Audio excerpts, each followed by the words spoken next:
Jadi ceritanya kemarin itu gue dan beberapa teman reviewer serta teman-teman media yang lain diundang buat datang ke acara product experience-nya Vivo V21. Dan jujur ya, ini HP baru gue pegang 2 hari, jadi video ini kenanya cuma impresi awal aja. Kalau sebelumnya gue udah ngebahas Vivo V21 5G, nah kali ini gue bahasnya yang Vivo V21 aja. Karena ya sama-sama kita tahu lah ya, kalau jaringan 5G itu masih tahap awal banget dan juga belum semua daerah kedapetan.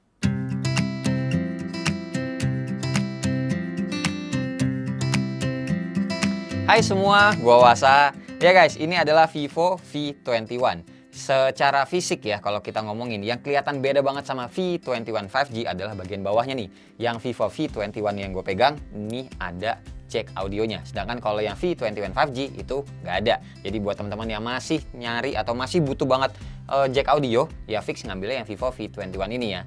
2 harian pakai handphone ini tuh paling berasa tipisnya sih guys, karena kan ya V21 ini punya ultra slim design. Ketebalannya cuma 7,38 mm aja dan enteng ini, cuma 171 gram aja.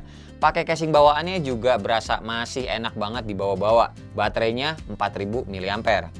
Frame-nya itu materialnya polikarbonat, back covernya glass, dan ada tekstur garis-garis kayak gini. Yang gue pegang ini namanya adalah Roman Black. Tapi kalau boleh milih ya, gue lebih demen yang satu lagi tuh warnanya, yang Diamond Flare. Unik aja gitu soalnya finishingnya. Oh ya, dapat juga nih anti gores bawaan, kabel data Type-C, kepala charger 33 watt flash charge, earphone, dan kertas-kertas user guide. Ngomongin layarnya, pakai panel AMOLED 6,44 inci Full HD+, modelannya masih teardrop begini juga, dan bezel bawahnya lebih tebal ketimbang yang lain. Refresh rate Vivo V21 ini masih 60Hz, fingerprintnya di dalam layar, dan ada NFC multifungsi. Nah, NFC multifungsi di Vivo V21 ini bisa menduplikasi kartu akses yang teman-teman punya, jadi nggak perlu lagi repot bawa kartu-kartunya lagi. Buat software sendiri, Vivo V21 pakai Vantage OS 11.1 berbasis Android 11. Sebenarnya ya, kalau ngebahas Vivo seri V ini lebih enak bahas kameranya sih. Soalnya ya, kayak yang kita tahu, kalau seri V itu emang cenderung fokus ke kameranya. Sama nih, pas gue datang juga ke acaranya kemarin, yang presentasi di depan juga kebanyakan ngomongin fitur kameranya. Cuma ya, gue tetap bahas dikit lah ya soal performanya kayak gimana ya, wajib soalnya. Vivo V21 ini tuh pakai prosesor Snapdragon 720G, prosesor lama sih, cuma ya gue akuin udah stabil banget prosesor ini. Ini aja gue ngetes pakai Antutu ya, dapat skornya hampir 348.000. Buat main-main game standar zaman now, ya pasti aman-aman aja selama ngikutin grafik defaultnya. Vivo V21 yang gue pegang ini RAM-nya 8GB plus 3GB extend ya. Dan internal memorinya yang gue pegang ini juga 128GB. Bisa di-extend lagi pakai microSD sampai 1TB. Anyway, SIM tray-nya ini tuh dedicated, jadi teman-teman bisa naruh dual nano SIM dan 1 microSD. Oke, sekarang to the point, kita bahas kameranya. Dari setup-nya dulu ya. Lensa depan nih yang paling kece, 44 megapiksel autofocus ini men. Dan si Vivo menyebutnya 44 megapiksel autofocus super night selfie. Ntar kita cobain. Terus di kamera belakangnya ada 3, 64 megapiksel night kamera lensa utamanya, 8 megapiksel super wide angle, dan satu lagi 2 megapiksel lensa makro. Nih, coba lihat yang lensa depannya dulu ya. Autofokusnya ini beneran sih. Dan lihat juga ada motion autofocus yang bisa ngikutin mata atau badan atau bahkan objek yang kita pilih nantinya. Terus buat pencahayaannya di saat kita mau selfie di tempat yang ya rada gelap mungkin, ini juga ada fitur fill light kayak begini. Buat perekaman videonya, kamera depan bisa sampai 4K 30fps dan ada fitur steady face selfie video. Nah, ini tuh berupa ACE ya, jadi videonya tuh bisa lebih stabil nantinya. Nah, lanjut lagi sekarang soal kamera belakangnya juga sama nih, mode-modenya kayak V21 5G. Ada 1x dan 2x digital zoom yang bisa dipaksain sampai 20x. Terus di mode night-nya juga ada 4 style sama ya, ada black and golden, blue eyes, green orange, dan cyberpunk. Buat perekaman videonya juga bisa sampai 4K 30fps dan ada mode ultra stable video biar lebih stabil lagi hasil perekaman video kamera belakangnya. Ada juga mode dual view videonya modelan kayak video call begini atau ya dual view kebagi setengah-setengah kayak begini. Nah, kalau ini adalah contoh perekaman videonya 1080p auto 30fps dengan fitur steady face-nya gue aktifin, gue jalan biasa, dan itu teman-teman bisa lihat kalau backlight tuh seperti ini ya, putih banget, padahal aslinya sih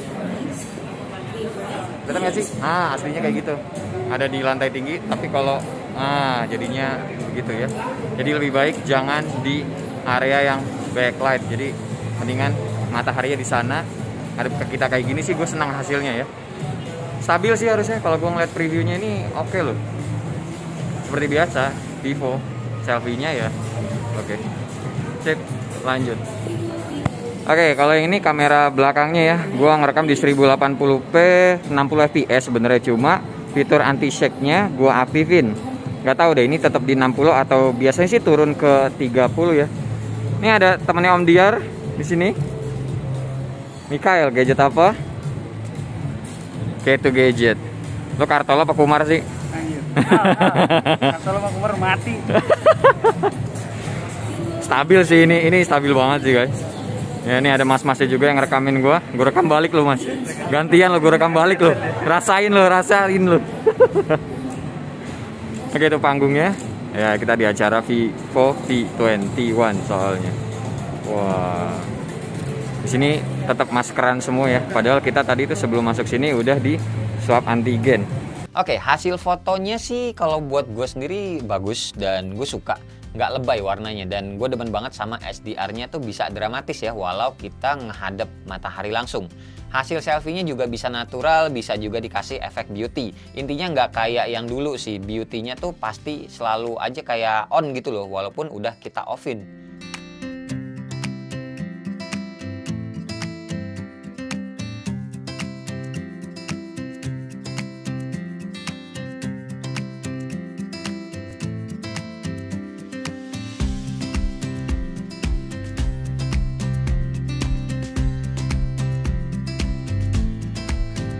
Ya intinya ini handphone bisa gue bilang cocok nih buat temen-temen yang demen sama HP tipis. Kita ngomongin fisiknya aja dulu nih ya. Terus ada jack audio, terus juga lebih mementingkan kamera ketimbang performanya. Tapi bukan maksudnya performanya jelek gitu ya. Yang penting ini tuh lancar buat dipakai sehari-hari. Dan satu lagi, buat teman-teman yang belum butuh banget soal 5G. Lagian juga balik lagi ya, masih lama guys soal 5G-nya. Ntar juga giliran 5G udah merata, Vivo bakalan ngeluarin handphone 5G lainnya. Ya kan? Udah sih paling ya segini aja impresi awal gua buat Vivo V21. Semoga info ini bermanfaat ya buat teman-teman yang emang lagi nyari informasi soal si Vivo V21 ini.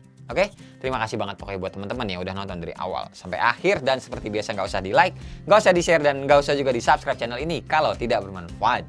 Tapi kalau bermanfaat ya silakan share juga dong ya ke teman-teman, siapa tahu nambah pahala. Sampai ketemu di video selanjutnya. Bye bye. Cheers.